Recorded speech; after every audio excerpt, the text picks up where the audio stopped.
So welcome everyone. My name is Paula Tavrow, and I'm the director of the Bixby program here at UCLA, and I teach in the Department of Community Health Sciences. And I have known Kineret Sherman for many years. We were old hiking buddies, and I wasn't aware until just recently that she's actually an alum of UCLA. She received her bachelor's degree in biochemistry from UCLA, and then did also a master's in life sciences and another master's in spiritual psychology. In November 2015, about 8 years ago, she was diagnosed with rectal cancer. And that journey of having cancer, seeking treatment, was a major learning experience for her. And she then subsequently studied this situation more and ultimately wrote a book that you can purchase on Amazon. But I'm going to now turn it over to her. She will speak for about 35-40 minutes and go through some slides with you. And then afterwards, we'll open it up for questions and answers. So, Kineret, welcome. Yeah, thank you, Paula. Thank you. And thank you, everyone, for coming. I really appreciate your time.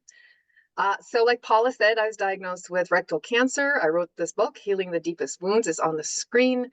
And the title of this lecture is What They Don't Tell You, Effects of Radiation Therapy on Women's Sexual and Reproductive Health. Let me see if I can. There we go. So let's go over what is rectal cancer. I'm just going to dive right in without telling you exactly what this is about, but I'll present rectal cancer and the issues that I've encountered, and then we'll go into solutions. So this is the colorectal system. This is the appendix. The small intestine is here. It comes into the colon, moves around. The very end part of the colon is the rectum. The job of the rectum is it's a holding tank. So when a person eats, it moves, the colon extracts water and nutrients from the food. By the time it gets here, it's drier. And then it stays in the rectum for a while until it's expanding enough. And then it gives the body a sensation through the nerves, please evacuate, and then we go to the bathroom. So it is able to expand and contract. Rectal cancer, and a growth in this part of the body, kind of looks like this. There's some kind of a wound. It's chaotic. It's all over the place. That's what it looks like. Somewhere here.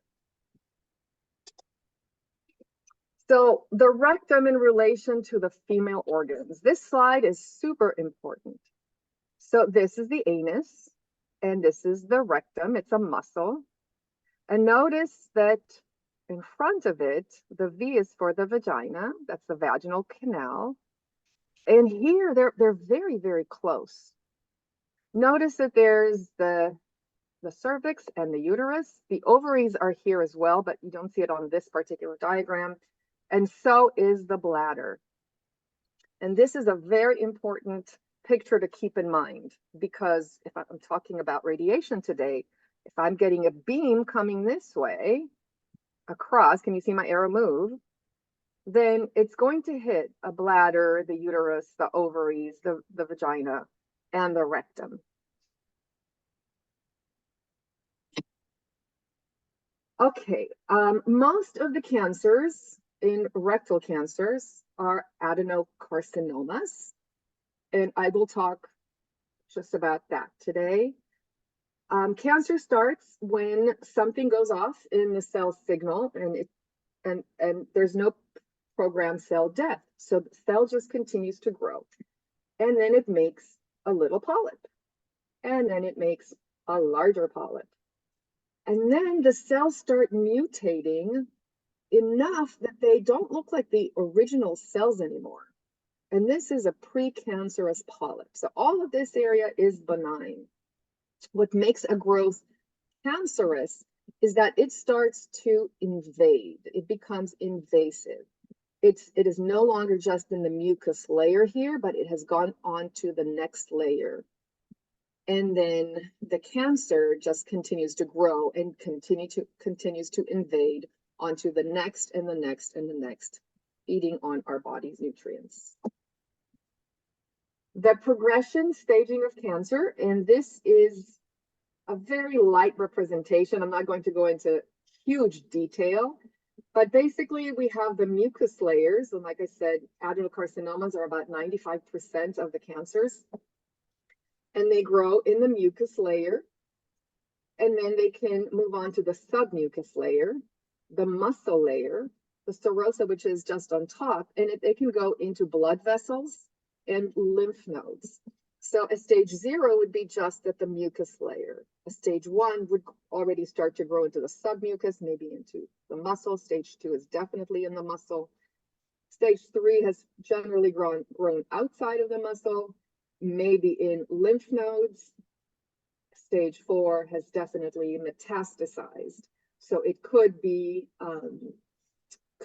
in lymph nodes in faraway organs. It could move into the vagina. It could move into the liver, the lungs, or the pelvic floor. And that's a very light representation because there's lots of different staging. There's 2A, 2B, 2C, 3A, 3B, 3C, and I won't go into those in great detail.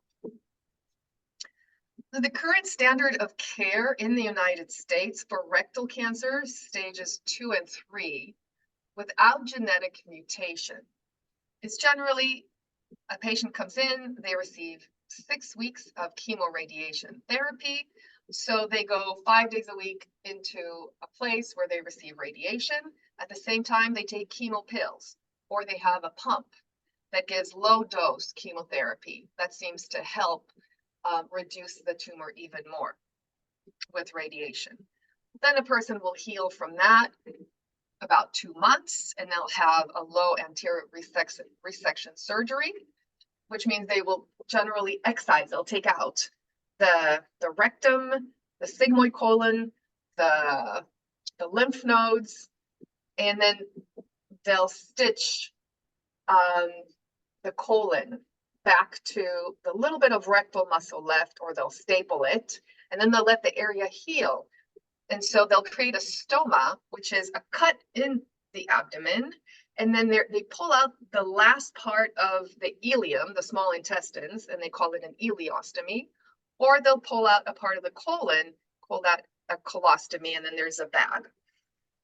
And then there's 6 more rounds of stronger chemotherapy. It's 2 weeks on, 1 week off for 4 months. So either in pills or in infusion. And on the first day of every cycle, there's a stronger chemotherapy. And after a person heals from that, there's a possible surgical reversal of the stoma. So a person doesn't need a bag anymore. And this standard of care is pretty darn good if caught early. 5-year survival rate of rectal cancer with the current standard of treatment. Stage 1 is 90%, stage 2, 89%, stage 3, 74%, stage 4, 18%. However, I have several friends who've been living with rectal cancer for 14, 15, 16 years, on and off in treatments, on and off. The issue, something to really put it into the awareness, is that young onset colorectal cancer has increased by 2% per year from 2016 to 2020. Actually, it's probably until now, but that was just one article that I took the information from. And colorectal cancer in the last few years has climbed up as far as the death rates. And right now, in January of 2024, there were several news articles about colorectal cancer being the deadliest cancer, so the most deaths between men ages 20 to 49 years old, and the second deadliest in women with the same age, 20 to 49-year-olds. So it's really young.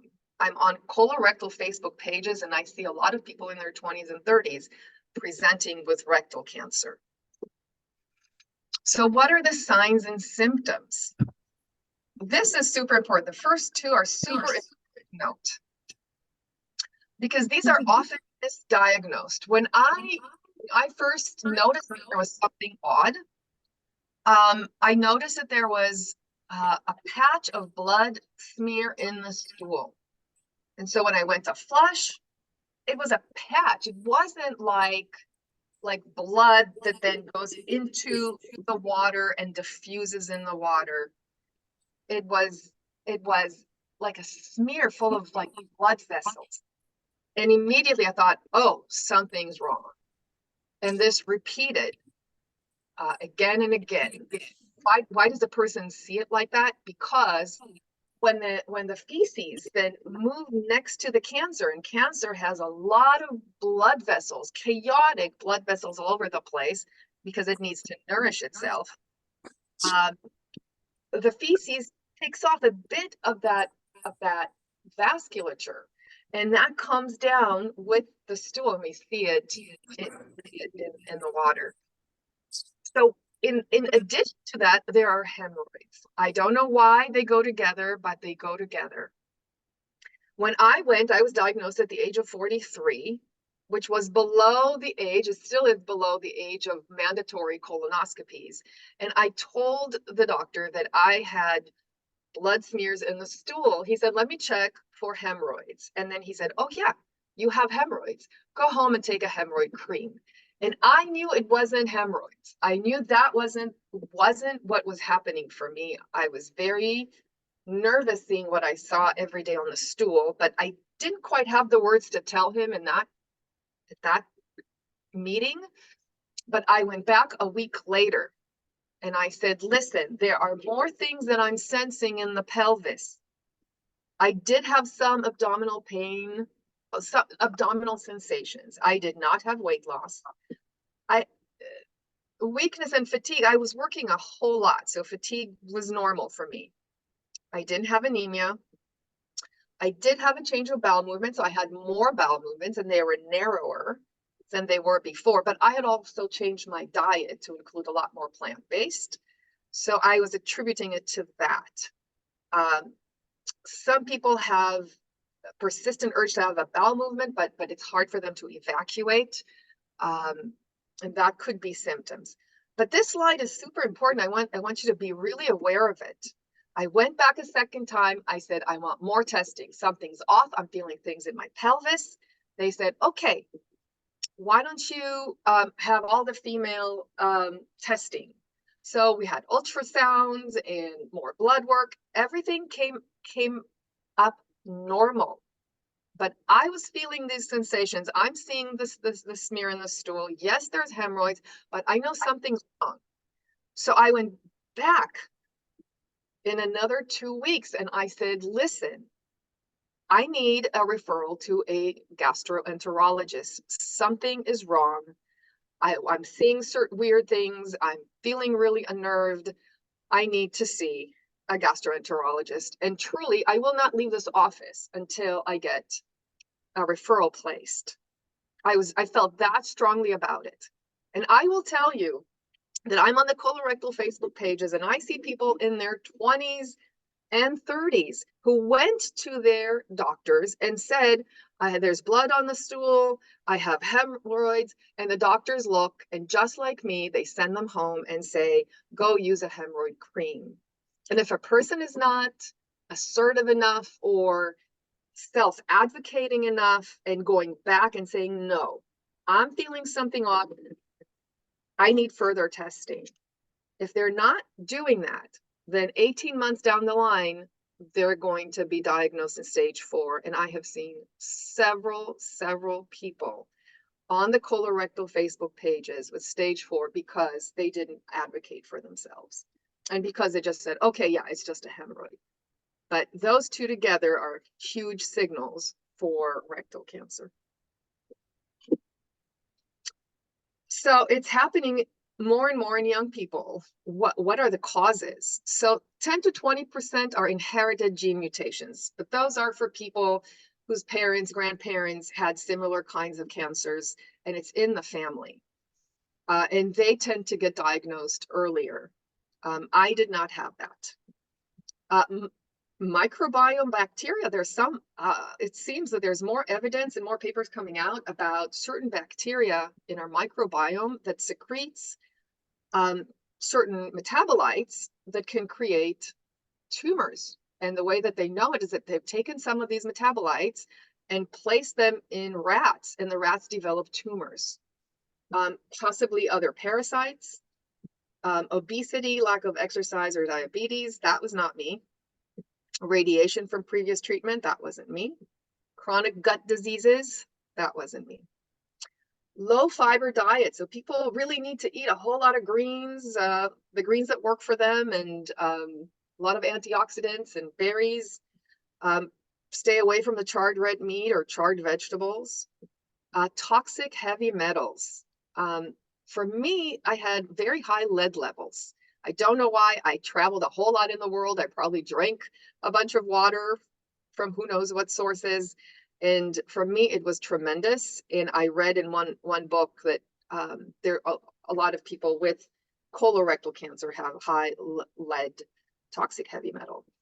Air and water pollution. This is becoming a much more toxic planet, unfortunately. A lot of pesticides. And also the emotional toxicities contribute to genes turning on and off.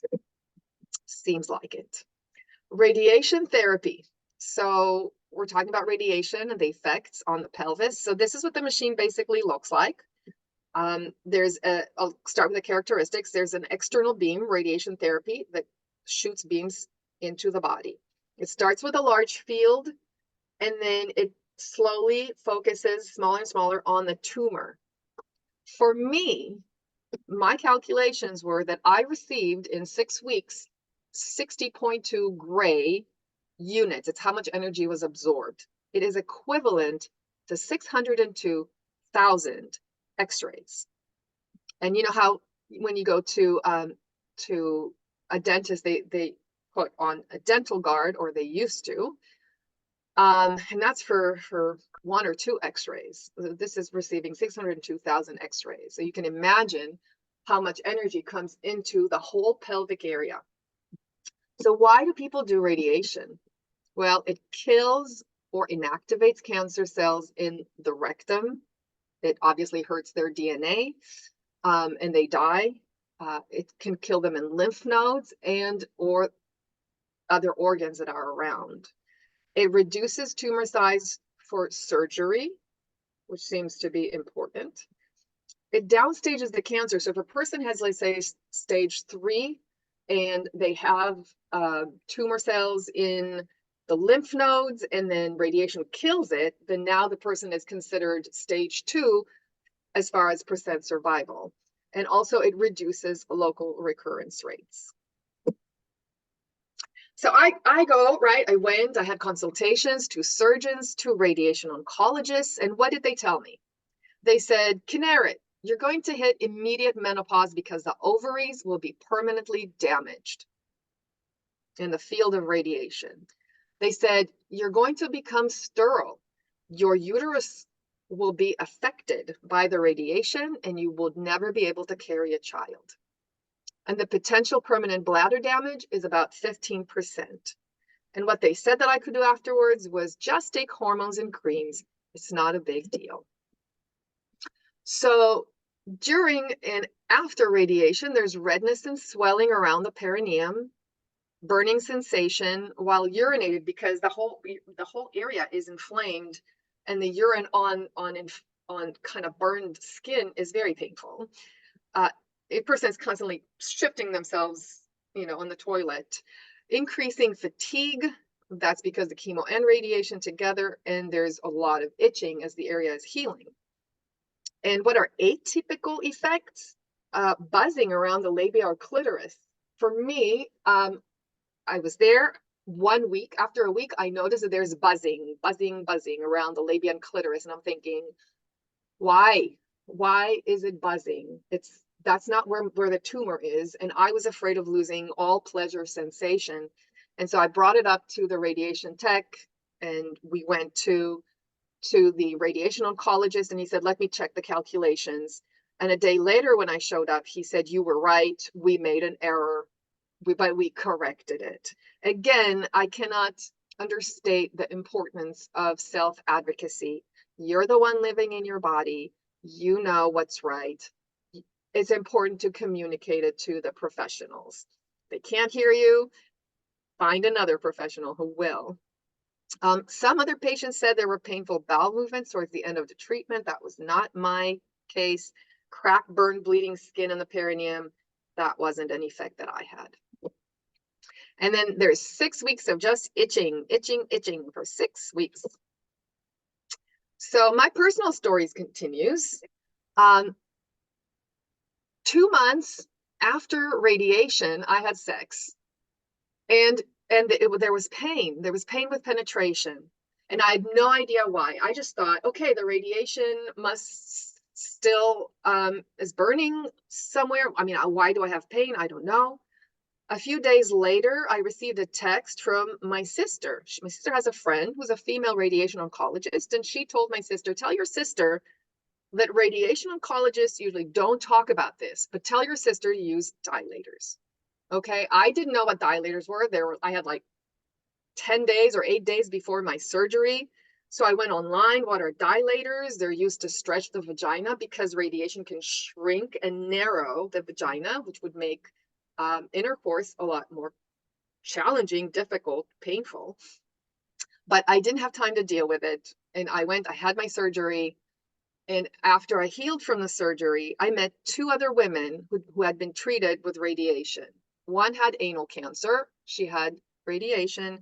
And I asked her, I said, I have to ask you, how's your sex like? Do you have pain with penetration? And she said, oh yeah, I actually, I can't have penetration because I had scar tissue after radiation, and it grew and it completely closed the vaginal opening. And so my husband and I have not been able to be intimate in that way for 3 years. And that was, she was the first other person that I met who had radiation to the pelvis, where I'm going, wow, I had no idea. The other woman who was diagnosed with rectal cancer, she told me that she also had painful intercourse, and it was after radiation. And so note that the 3 of us in the world have not been informed of any sexual health issue that would occur after radiation or as a result of radiation treatments. So when I heard that from the other 2 women, I went into shock and anger. How is that possible? 3 women, the same manifestation, they must know about it. Why wasn't our sexual health discussed?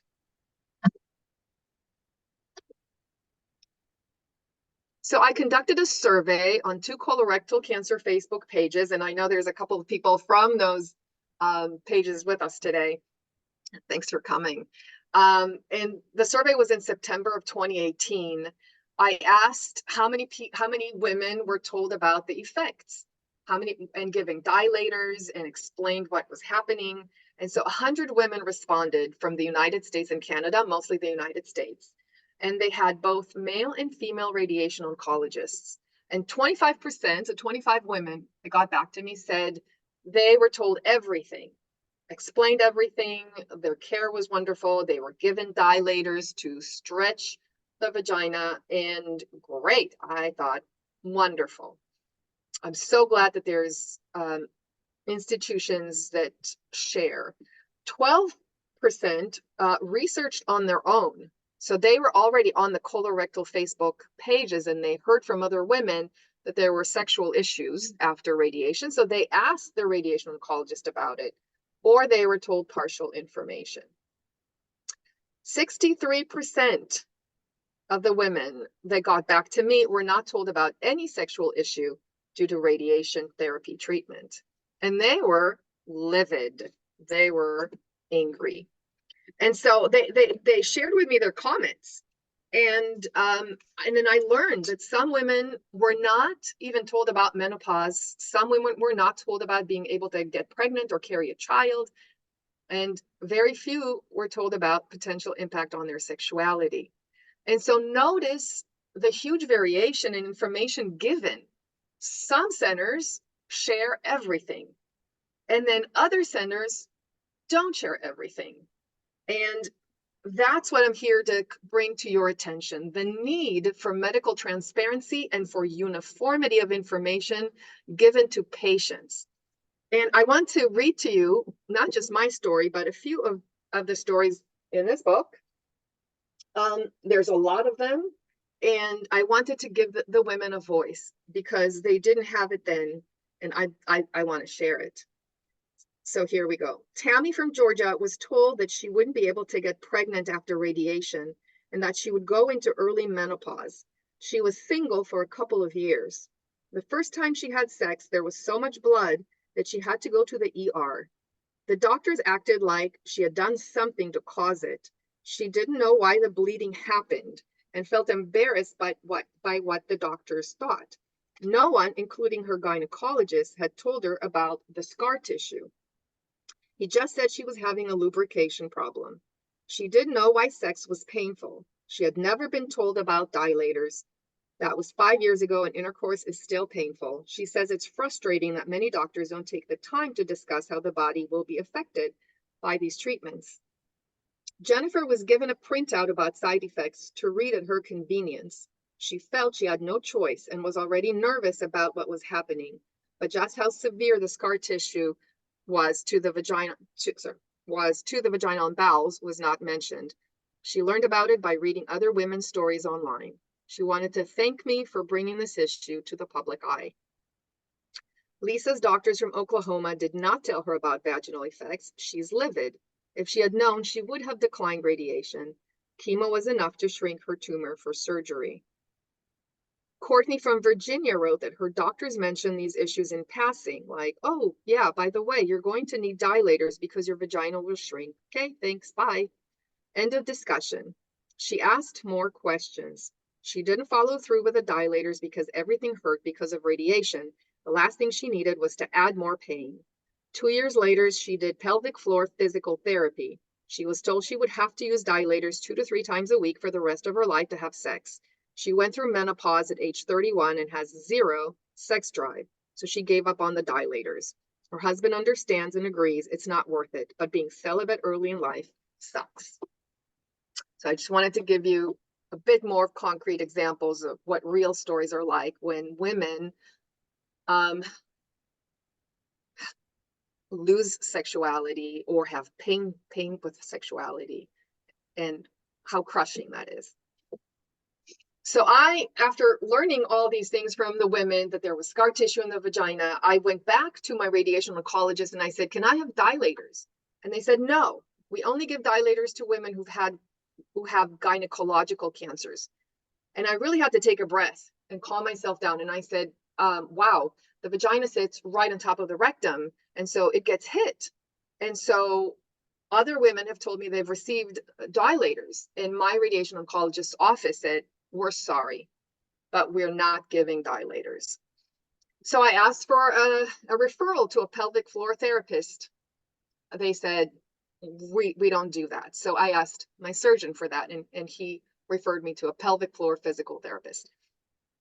I spoke with 2 gynecologists about the issue. They told me that the pain was the dryness. Okay, so all these medical professionals, and no one mentioned to me the presence of the scar tissue in the vagina as a result of radiation treatment. So later I learned from the women that the scar tissue has nerves. They're hypersensitive. And so when anything touches them, they shoot off pain signals. And that's what was the source of my pain. So it took me 2 years to discover how to be sexual. And I was pretty livid. I had to learn information, a lot from the women on the colorectal Facebook pages. They helped me figure it out. Books. I went to a sex shop with a friend to go get dilators, and then the pelvic floor physical therapist. They knew exactly what it was, and they showed me. They said, this scar tissue. This is how you stretch it. You need to use dilators. So I was bitter and devastated, and all that emotional anger and frustration could have been prevented with education. Again, why is radiation used? It shrinks the tumors. Some people have a complete response. They choose not to have surgery, but they have chemo and radiation. And then they just wait and they see, does it recur? Does it not recur? Some people don't want to have the radiation, to have their rectum taken out, to live with a stoma. It can be used instead of surgery, and for some select cases, it can relieve symptoms of rectal pain if there's a blockage. Again, I mentioned this, it downstages the cancer, and it reduces risk of local recurrence by 7%, a 10 years, and also a 10-year survival advantage of about 7%. And the question is that 7% worth it? And should women know about it? Should they know all the statistics up front, everything that's going to happen, and have a discussion with their medical providers? So what information should be given?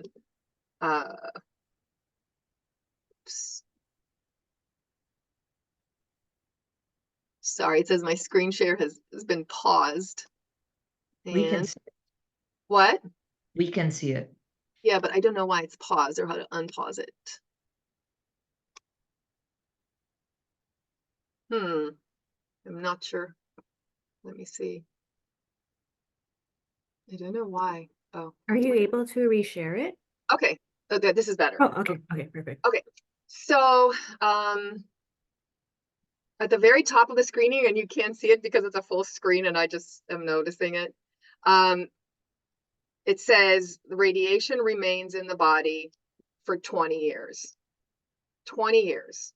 So no one told me about it. The radiation remains and continues to work in the body for 20 years. And why is that important to know as a patient? Because there can be latent effects that occur 5 to 7 years after. I have a friend who was treated for prostate cancer, and 7 years after the end of radiation, he developed something called radiation cystitis, which is an inflammation of the bladder. And when a person can pee blood, there's a lot of blood vessels. And in the 7 years since, so 14 years, it has gotten worse. He didn't know. No one shared with him that it works for 20 years. So what should be shared? Radiation remains in the body for 20 years. It creates scar tissue in the vagina that create scarred nerves that are hypersensitive to any touch. There will be pain with intercourse. This is for most rectal cancer for women that is low-lying. Some women have their cancers between the rectum and the sigmoid colon, and for them, it might not be an issue. But everyone whose cancer is in line with where the vagina is will have painful intercourse. And there is possible bleeding when it's stretched.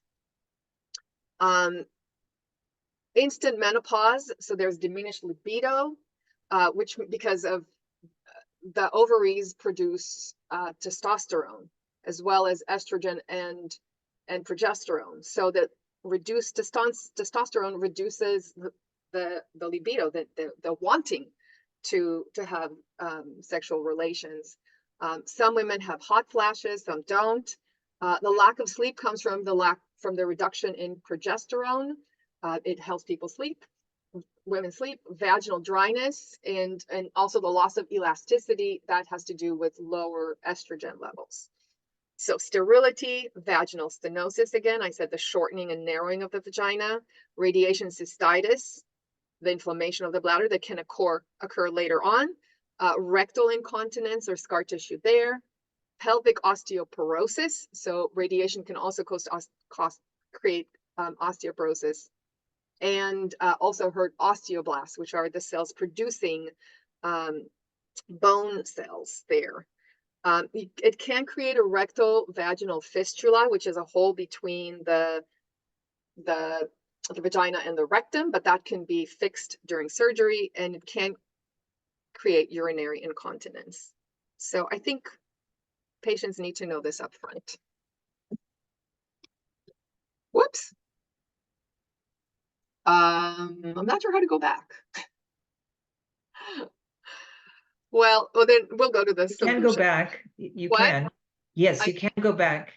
I know I can. I just don't know how.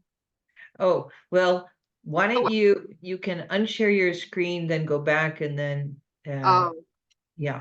Well, you know, Or you can page up if you'd like. Just hit page up. It should go back. Oh, There yeah. you go. Yeah, so here we go. So there are a lot If you want to make it a screen share again so we can see the full slide. Yeah, here we go. So much to learn. I've never done this. This is my first slideshow presentation. There we go. There's a lot of articles that came out in 2015. This is 9 years ago. They still keep coming out about pelvic radiotherapy and sexual function in women. And what they say is that we need to look at the quality of life and include the patients in the consultations, because sexual functioning is a vital concern to survivors. Give patients the information up front, including all the statistics, have shared decision making based on the patient's benefits and harms. If a person has, let's say, a history of osteoporosis in their family, they might not be the best candidates for radiation therapy. But these things need to be discussed, and definitely discussing women's sexuality before recommending radiation therapy. Give them the information up front. What % survival? Why is this important? Have it be a shared decision making. So let's look at the solutions. Are there options to long-term radiation therapy? So in Europe, they use short-term radiation therapy. In 5 days, they use half the dosage of the 6 weeks. So they're getting a lot of radiation in 5 days. So they're getting, let's say, 25 gray units in 5 days. So they have 5 fractions a day versus, let's say, 50 or 60 in 6 weeks. There's no evidence they have worse results in the United States. It's actually the same, about the same. But I couldn't see any papers about women's sexuality with short-term radiation therapy. There is an NIH clinical trial, prospect study, and there were studies before that about they're evaluating whether chemo and surgery alone is sufficient for most women, rather than having radiation therapy, and only using radiation for select individuals whose tumors didn't reduce by 20% by taking the chemotherapy. So what kind of advice could be given during the procedure? This is advice from patients and doctors. Having a full bladder minimizes radiation damage. No lotions or powders on the skin right before radiation therapy. Use a lot of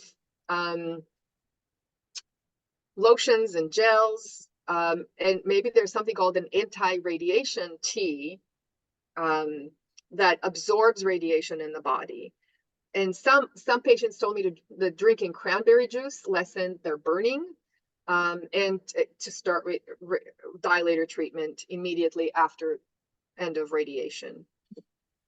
So these are dilators on the left. They're different sizes. Women are supposed to use them for maintaining vaginal health and being able to be sexual. And so a woman starts with the size that fits in, and then she can use the larger sizes and keep it there for about 10 minutes. And it's like doing physical therapy.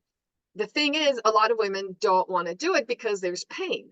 So what information items should be provided after radiation therapy and discussed before? Dilators, to use every other day, silicone or very light plastic. They need to use vaginal estrogen cream to keep the tissue moisturized and lubricated and more supple. During sex, to use lots of lubrication. A nerve blocker can help with the pain. So, you know, if women are having pain during intercourse, most likely they're not going to be happy having intercourse. And in their mind, they're thinking, okay, I'm going to have sex and it's going to be painful. And then there's a contraction. The body contracts, the vagina contracts, everything contracts. And so the amitriptyline can help with the pain, to reduce the pain. Also, I know this from my own experience, when I have a partner, if we have sexual relations pretty often, it helps reduce the pain for whatever reason. In order to increase libido, women can listen to sex therapists, podcasts, read books, listen to books about sexuality after menopause. That's what I did. I was reading books about how to be sexual after menopause. Tantra books after menopause were really helpful because they taught me about teaching the partner to go slow. One woman told me that when she has sex, regular sex, with the thrusting, that then she has to abstain from sex for 1 week because it kind of does little tears in the vagina, and it takes her a week to recover the vaginal health. And so a slower sex is advisable after radiation therapy. And my book has a ton of information about it. And so if that's something that's interesting to you, please read it. A long arousal. Why a long arousal? Because it relaxes the body. And when a woman is relaxed, or someone who's identified as a woman is relaxed, they can then be much more willing to engage in sexuality. And also to teach their partners to be more empathetic. Empathy actually raises women's estrogen levels. And so that's super important for the partners of someone who has had radiation therapy. For menopausal symptoms, there's bioidentical hormones. I didn't write this, but HRT, hormone replacement therapy, natural supplements, there's acupuncture, there's energy medicine. All those can reduce hot flashes. And then for sleep, as far as natural, there's melatonin, and cannabis indica prep also gets the body to sleep. So how can the system be improved? Here's the rainbow. Better patient-doctor education. Train the medical doctors how to deliver information and what women really go through after radiation treatments. What's important for me is that the standard of care takes the patient after the treatment into the standard of care, so that what is going to be exactly their quality of life and how do we help the patient. So required disclosure of all the effects of radiation therapy, with a paper that a person has to initial, with a video that a person has to watch a couple of times, including patient survival with or without radiation therapy. And I want some kind of a policy about this, a national policy where this has to be in cancer treatments. Okay, prioritize sexual and reproductive health. There needs to be a referral to a gynecologist, a urogynecologist, and a pelvic floor physical therapist, probably before treatments, just to have a talk informed of what's going to happen after. There should be a sexual health nurse at every radiation therapy office. Offer ovary transposition to women that are young when possible. Provide patient education after radiation therapy treatment. Again, more pamphlet, more videos, more consultations, and consider alternatives to the current standard of care. Offer high dose chemo, no radiation therapy when possible, reduce the duration and dosage of radiation therapy. We need more research on that, and more research on other options and best practices. So I just want to tell you that there are some centers in the United States that do this. They're wonderful. Memorial Sloan Kettering in New York, they do all of this. They tell all their women patients about everything. They give them the education. They get a referral to everybody, the gynecologist, urogynecologist, pelvic floor therapist. They even have a sex therapist on staff. And they just are with the patient. So they're very good about the quality of care. And other centers are not. So that's what I mean. There's huge differences in the information that patients receive. So to learn more, this is my book. There's a ton of information about sexuality and a whole lot of other things about rectal cancer. It's available on Amazon. And any questions? I'm going to do a stop share. And you're welcome to write the question or ask a question. I'm here to answer. Great. Thank you so much, Kineret, for that really heartfelt talk, and also with all that fantastic information. I maybe will start us off with a question or two. I was wondering, you talked a lot about the side effects of radiation therapy.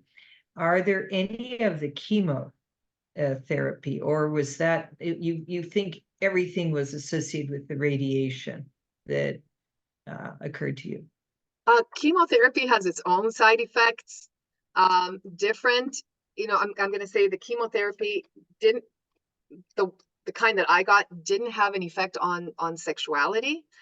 For some women, chemotherapy does. It may stop their cycle, and but then it returns after. Yeah, there's lots of other side effects with chemotherapy. Women and men can have neuropathy with their hands and feet that stays, or sometimes for a few years, sometimes it never goes away. Yeah, there's a lot of effects with that. But the belief is that the tumor has to be shrunk in order to do successful surgery. Is that it? That you have to do at least some chemo to shrink it? Yeah. I see. Yeah. Great. So are there any questions from the audience? And feel free also to unmute or turn on your video if you'd like, so we can see who's here. Hi,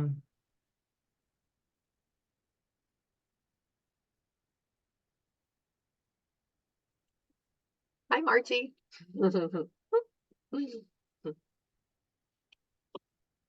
So while we're waiting for people to maybe think of their questions, another one I had was about the dilators. It's not possible to have a dilator inside while you're doing the radiation. I mean, to sort of preserve the size. You're only using dilators subsequently. Is that it? I mean, I'm Yeah. just wondering if there's, like, you're talking about stretching the scar tissue, but is there any way other than not doing radiation therapy at all, but to minimize scar tissue? At the moment, there isn't anything that I know of when they're using external beam radiation therapy. Mhm. I mean, their machines are getting better. They are getting more exact. They are, able to maybe put less radiation on the periphery. But so far, this is a designated effect of the radiation, and there's nothing that can be put. Yeah. And so the scar tissue is in the vagina, but also it accounts for some of the itching in the rectal area, the burning. Is that scarring that occurs there as well in the rectal? The scarring can occur anywhere in the body. It usually occurs in the vagina. For me, I have scarring in the uterus as well, and so it's like stuck with scar tissue inside. There could be scar tissue in the bowels for some people, but it's not, that doesn't cause the itching. No, if there's nerves in the scar tissue, they get really hypersensitive, and so any movement there is painful. Mhm. So it's a lifelong condition, but could be ameliorated through using these dilators and other things. Yeah. Yeah, the dilators are there to make sure that a woman can be sexually active with penetration, because it keeps the vagina stretchy. Yeah, because of radiation and because of the lower degree of estrogen in the body. And just to know, like, how much is a set of dilators? Yeah. To purchase them in a store. I mean, like, for instance, if they were offering it as part of the standard of care, we're not talking about a big expense, I would imagine. No. I mean, Wholesale, in bulk. For sure. And like I said, some offices do offer them, but they're not that they're under $100. I mean, some would be around 50 and some would be around 100, and it depends on how many there are in a set and whether it's silicones or if it's lightweight plastic. There's some that are heavyweight plastic. I bought some from the pelvic floor physical therapist, and they were like heavy, and that was super painful. I couldn't even use them. Wow. Yeah. So that was and they didn't even know to tell you that there are these different types. Yeah. I mean, there was so much education that I needed to do on my own because it wasn't offered. And yet some radiation oncologists have them, and they know to use the silicone kind, and they offer it to the patients. So just that huge variation of information is something that's just amazing to me.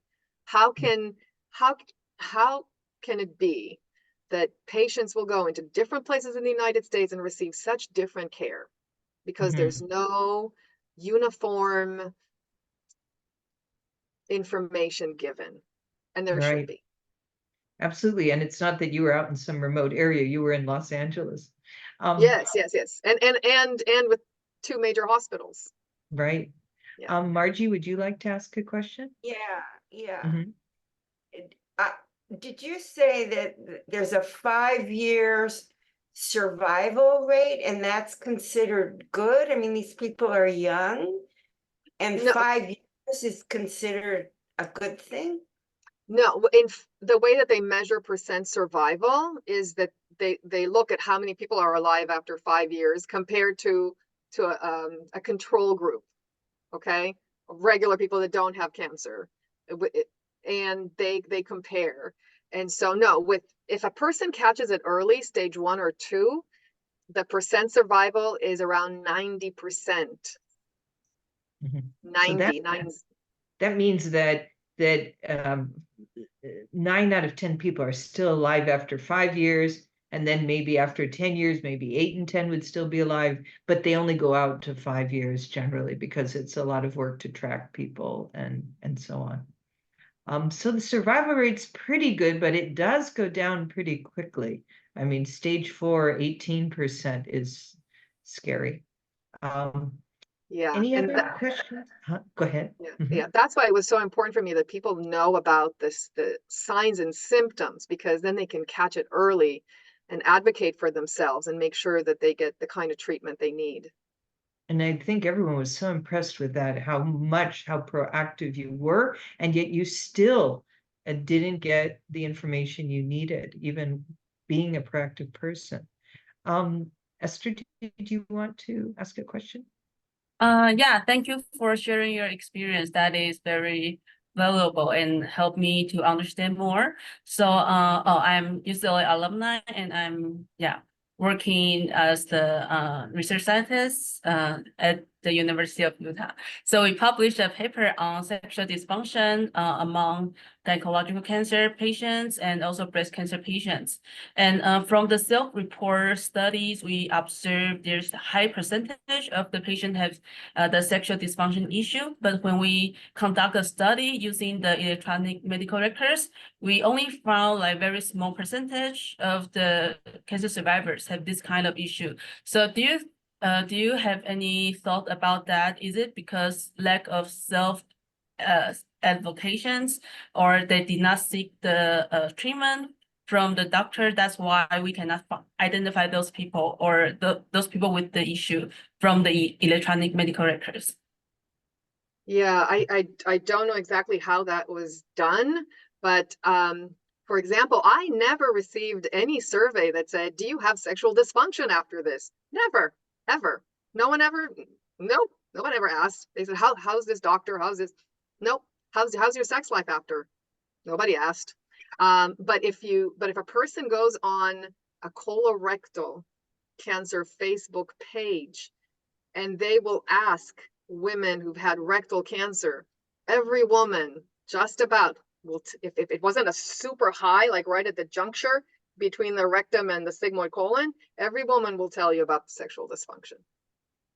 So would you seek the treatment will you go to the hospital and see the physician and ask them to like minimize the symptoms for this issue? At the moment, I think that there needs to be much more patient education and a shared decision making with the medical team. But I think the question is, which is an important one, it's not appearing in the electronic medical records, I think is what Esther is saying. If it doesn't appear, then people don't prioritize it. Then to change policy isn't going to occur. But it's sort of a chicken and egg or, issue, because in a way, if it's not already, like, the question I would have, Esther, is there like a box to tick? Do they ask specifically of every woman, are you experiencing any difficulty with sexual intercourse? And if they don't have that box, it's only going to come up if somebody spontaneously brings it up. And it's a very personal issue. People could be very, shy or embarrassed to say anything, or maybe they aren't sexually active in the immediate aftermath, like Kineret was, but others may not be, so it doesn't come up. So there's so many very important reasons, but I think I know we're out of time, but maybe Kineret and Esther could even have a one-on-one conversation more about this, because this is exactly what Kineret's interested in, is getting this to become a standard of care. And a researcher like yourself, Esther, would be a wonderful partner to talk. So we'll make it happen. We'll send you an e-connection so that you can have a longer conversation, and maybe even you can share your paper with Kineret to review and so on. So I'm going to have to let people go. I think a lot of people have already left just to go to class and other things. So just a quick round of applause for Kineret, and thank you so much. We're really, really grateful for this wonderful talk, and say goodbye now to you. And this has really been exceptional. Yeah, thank you so much, Paula, and thank you everyone for coming. I really appreciate it. And we'll stop the recording now. Okay, great. Whew. Well, thanks.